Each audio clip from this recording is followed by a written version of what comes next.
Episode Heavenly Puss. Oh, come on now. This was conducting some different kind of research on that episode.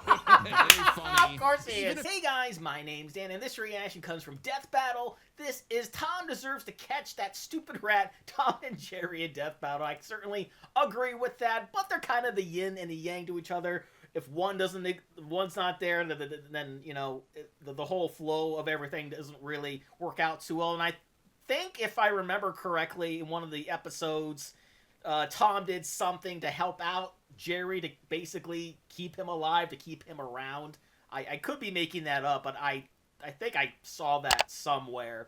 I don't remember which episode it was. Either way, I'm sure maybe it'll be referenced here, and we'll see what stuff Tom has up his sleeve going up against Wile E. Coyote, because Wile E. Coyote's got a whole bunch of weapons in his arsenal, so we'll have to see what Tom can do to hopefully neutralize that. But before we get into all of this, though, please check all of those links I have for you down in the description below. More specifically, Death Battle's link. If you haven't already, it's a great way to support them, and a great and easy way to support me is to go right below this video and click all of those buttons down there, because not only does it let you see future reactions that I do, but also helps my channel to grow. And without any further ado, let's go.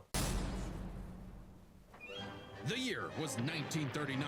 War raged in Europe between the British Tommies and the German Jerrys. As the beleaguered English made their miraculous escape from the German encirclement off the coast of Dunkirk, one might have called the battle a game of cat and mouse. Is that actually where their names come from? I'm looking this up. Regardless of their names' origin, William Hanna and Joseph Barbera's infamous cat and mouse duo became the undisputed kings of slapstick comedy. The formula is simple, and we all know it. Tom Cat chases Jerry Mouse around the house. Brutal, bone-shaking, I felt that in my balls. Violence ensues, and Tom is reprimanded by Mammy Two Shoes, who is, let's say, very much from the 1940s. And if you're like me, all you wanted to see was Tom wipe that smug smirk off that little rat's face. Despite my well-documented hatred of cats, even I've got to cringe at years of propaganda to convince us to side with the filthy, flea-ridden rodent over man's second best friend. Oh, big yawn. House cats like Tom are actually some of Earth's most successful predators. They can run up to 30 miles per hour, leap 6 feet high, and despite being commonly perceived as nocturnal, they're actually crepuscular and hunt in the dawn and evening. Tom specifically is a British shorthair. They're strong, stocky Roman cats bred to withstand harsh conditions. And for Tom, harsh conditions is an understatement. Tom has collected a crazy assortment of weapons in his war against he does have weapons. Okay. Most of it is the stuff you can find around the average American household, like baseball bats, lead pipes, and guns. Lots and lots of guns. But he's got wackier things like a magic wand, a robo-cat, vanishing cream, and a smart cap that gives him all the knowledge in the world. I'm partial to the sword of light and dark, which severs you from your own shadow, or the rewind remote, which can move your victim backwards through time. And you can't forget the cat car and cat jet, spelled with K's of course, but just the cat part. Tom's arsenal is heavily improvisational, which fits his quick thinking in fights over Thanksgiving turkey. Though he often loses his bouts with Jerry, it's not usually because he's dumb or incompetent. Rather, he's just genuinely outplayed. And even in defeat, he's one tough son of a gun. He's been crushed, blown up, had every bone in his body broken, shattered, melted, and vaporized to dust, and survived. Well, mostly.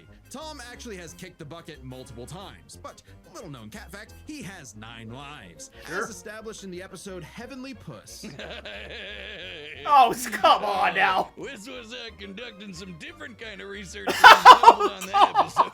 Very funny. Of course he is. Even if Tom starts to use his lives up, he has a potion that just restores them. Or he can physically go get them back from hell, where all cats go. Extremely hardcore for a tune, but there isn't much of a limit to what Tom can do. He can clone himself, levitate in the air, make his imagination real, and even break the fourth wall and enter the real world. Yeah, if you only watch the classic cartoons from the 40s, you may be in for a shock. Tom and Jerry gets buck wild, much like the actual inspirations for their names. Thank you, Google. Oh, you're still on this?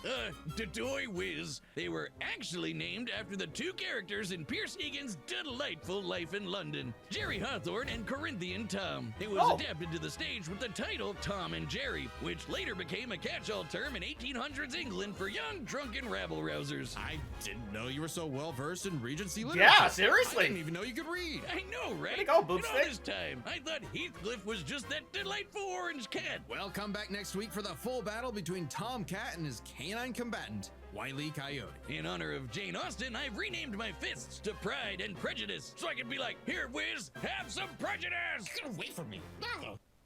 Okay. All right. Yeah. So it definitely seems like after all that, like maybe Tomcat can actually win a battle for once, but it'll be interesting to see all the weapons that that Wile E. Coyote, like what was talked about in his little presentation, and how that's going to factor into things. I feel like this one's a bit of a toss-up, but I could be wrong. I'm kind of leaning towards, Tomcat.